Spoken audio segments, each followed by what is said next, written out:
Zinedine Yazid Zidane, ভক্তদের কাছে ছোট্ট করে জিজু নামটি যে ফুটবল প্রেমীদের হৃদয়ে চিরকালীন জায়গা করে নিয়েছে, আর নেবেই বা না কেন।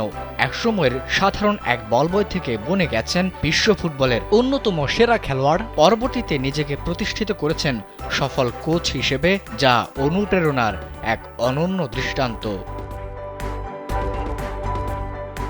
জিদানের বাবা মার বসবাস ছিল উত্তর আফ্রিকার দেশ আলজেরিয়াতে।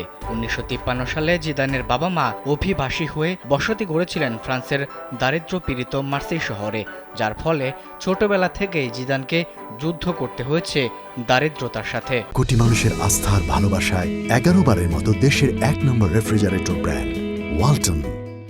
জিদানের বয়স যখন মাত্র ১৪ বছর, তখন নাম লেখান কান ক্লাব এর জুনিয়র লেভেলের ফুটবল টিমে। সে সময় ইউরোপিয়ান কাপের ফ্রান্স বনাম পর্তুগাল ম্যাচে বল বয়ের কাজ করেছিলেন এই কিংবদন্তি ফুটবলার। সেই জিদানই ১৭ বছর বয়সে জায়গা করে নিয়েছিলেন কান ক্লাবের মূল দলে।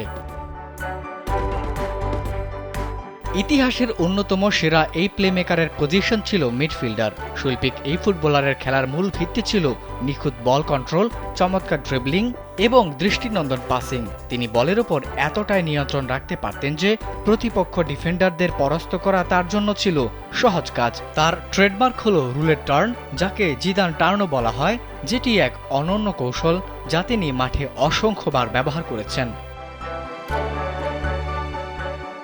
জন্ম ও পৈতৃক সূত্রে জিদানের ফ্রান্স ও আলজেরিয়ায় উভয় দেশের নাগরিকত্ব ছিল।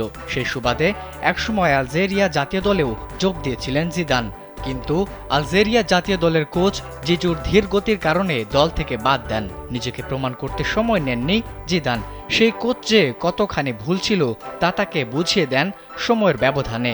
সর্বকালের অন্যতম সেরা এই ফুটবলার অসাধারণ শৈল্পিক ফুটবল খেলা দিয়ে জায়গা করে নিয়েছেন কোটি কোটি মানুষের হৃদয়ে। ফুটবলের প্রতি তার ভালোবাসা ছিল অকৃত্রিম, তাই নিজে যেমন ফুটবলকে দিয়েছেন অসাধারণ কিছু মুহূর্ত, তেমনি ফুটবলও তাকে দিয়েছে দুহাত ভরে। ২০০৬ বিশ্বকাপ ফুটবলের পর প্রধান উপদেষ্টা ডক্টর মোহাম্মদ ইউনূসের আমন্ত্রণে বাংলাদেশে এসেছিলেন ফুটবল বিশ্বের নক্ষত্র জিনেদিন জিদান। সে সময় জাতীয় স্টেডিয়ামে তরুণ ফুটবলারদের সাথে ফুটবলও খেলেছিলেন এই জীবন্ত কিংবদন্তি। আবিদ হাসান, কালবেলা।